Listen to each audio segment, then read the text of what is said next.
जय श्री हरि विष्णु। प्रिय भक्तों, आज आप श्रवण करेंगे श्रावण मास के कृष्ण पक्ष में आने वाली कामिका एकादशी व्रत कथा को। यह चातुर्मास की प्रथम एकादशी है। एक बार धर्मराज युधिष्ठिर ने भगवान कृष्ण से पूछा, हे मधुसूदन, आपकी कृपा से मैंने देवसैनी एकादशी का महात्म्य सुना। कृपया आप मुझे श्रावण मास के कृष्ण पक्ष में आने वाली एकादशी की विषय में बताएं। इसका महात्म्य क्या है और इस दिन किस देव की पूजा होती है और इसको करने से कौन से पुण्य फल की प्राप्ति होती है। उसके बाद भगवान कृष्ण ने बड़े प्रेम पूर्वक उत्तर दिया, हे राजन, यही प्रश्न एक समय नारद मुनि ने ब्रह्मा जी से पूछा था और उन्होंने जो वर्णन किया था उसे यथार्थ रूप में मैं आपके समक्ष प्रस्तुत करता हूँ। ध्यान पूर्वक सुनो। यह कहकर भगवान श्री कृष्ण ने वर्णन करना आरंभ किया। हे राजन, एकादशी के आने पर मनुष्य उस दिन उपवास करके सभी पापों से छूटकर भगवान श्री विष्णु के लोक में जाते हैं।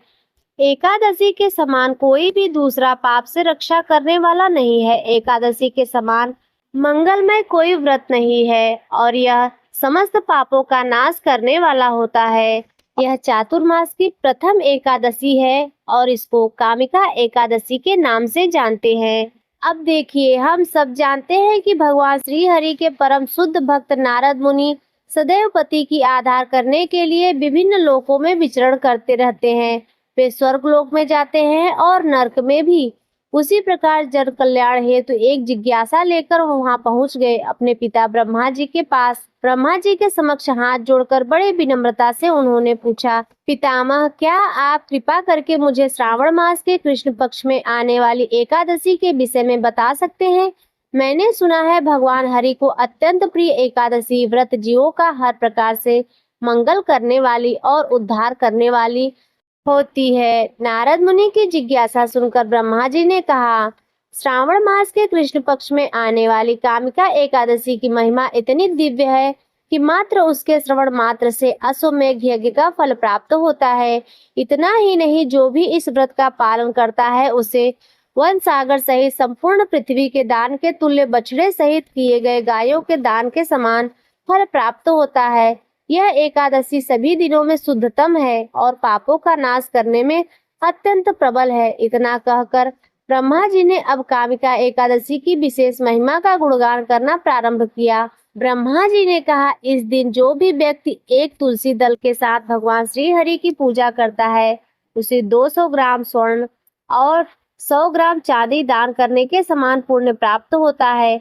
कामिका एकादशी के दिन तुलसी पूजन का विशेष महत्व है। इस दिन मात्र तुलसी के दर्शन करने से, स्पर्श करने से और उन्हें प्रार्थना अर्पित करने से समस्त बाधाओं से मुक्त हो जाते हैं। उसे यमराज के दर्शन कभी नहीं करने पड़ते। यदि कोई भगवान को इस दिन 9 अंकुरित तुलसी मंजरी अर्पित करता है तो अपने पूर्व और वर्तमान जन्म के सभी पापों से मुक्त हो जाता है।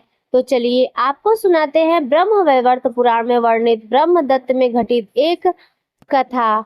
नव यवना तुलसी धर्मध्वज राजा की पुत्री के रूप में अवतरित हुई थी। उस समय भगवान नारायण की तपस्या करने हेतु विविध स्थानों में भ्रमण कर रही थी। ऐसे में गंगा तट पर उन्होंने विघ्न विनाशक गणेश जी को देखा। अब देखिए, गणेश जी को अत्यंत सुंदर, शुद्ध और पीताम्बर धारण करके भगवान श्री कृष्ण के ध्यान में मग्न थे। उनकी स्थिति पर मान रूप को देखकर तुलसी जी उनसे आकृष्ट हो गईं। उनके मन में गणेश भगवान से विवाह करने की इच्छा उत्पन्न हुई। फिर देवी तुलसी ने गणेश जी के पास जाकर उनका ध्यान भंग कर दिया। आंखें खोलने के बाद गणेश भगवान के सामने देवी तुलसी खड़ी थी, लेकिन सामने एक स्त्री है, इसलिए अपने क्रोध को नियंत्रण में रखकर गणेश भगवान ने पूछा, आप कौन हैं? हे देवी, आपने मेरा ध्यान भंग क्यों किया? इसका कारण क्या है? तो जवाब में देवी तुलसी ने अपने परिचय के साथ गणेश जी से विवाह की बात कर ली। उत्तर में गणेश भगवान जी बोले, हे देवी, मैं ब्रह्मचारी हूँ, इस वजह से मैं विवाह नहीं कर सकता। अपने विवाह प्रस्ताव के लिए ना सुनने के बाद देवी तुलसी क्रोधित हो गई। उन्होंने गणेश जी को श्राप दिया कि उनका ब्रह्मचर्य टूटेगा और उनके 2 विवाह होंगे। इस बात पर गणेश भगवान भयंकर क्रोधित हो उठे, क्योंकि एक तो वह स्त्री है, इसलिए ध्यान भंग करने पर श्री गणेश भगवान ने कुछ भी नहीं कहा और इतनी विनम्रता से बात करने पर भी उन्हें श्राप दिया गया।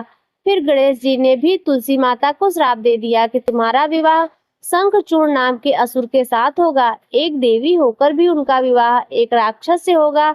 यह जानकर देवी तुलसी विचलित हो गई और विनायक जी से इस कठोर श्राप से मुक्ति दिलाने की क्षमा याचना करने लगी।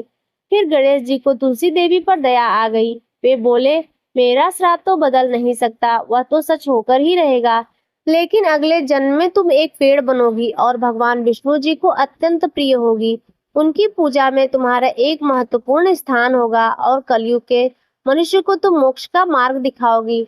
लेकिन तुमने मेरा तप भंग किया है और मुझे ब्रह्मचारी होकर भी 2 विवाह का श्राप दिया है, इसलिए मेरी किसी भी प्रकार की पूजा में तुम निषिद्ध रहोगी। इस प्रकार देवी तुलसी गणेश भगवान की पूजा में निषिद्ध हो गई।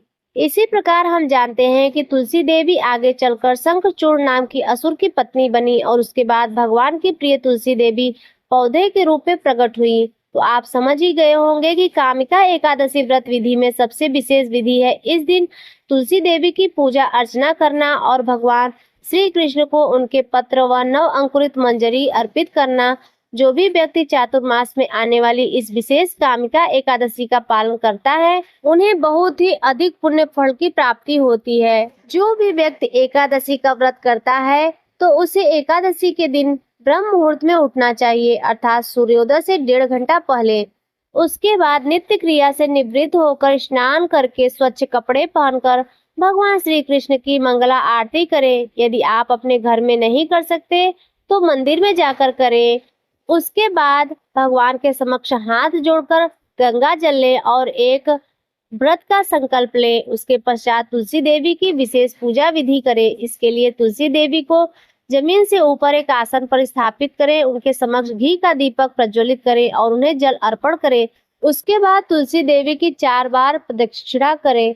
प्रदक्षिणा करते समय इस मंत्र का उच्चारण कर सकते हैं, हरे कृष्ण कृष्ण कृष्ण हरे हरे, हरे राम राम राम हरे हरे।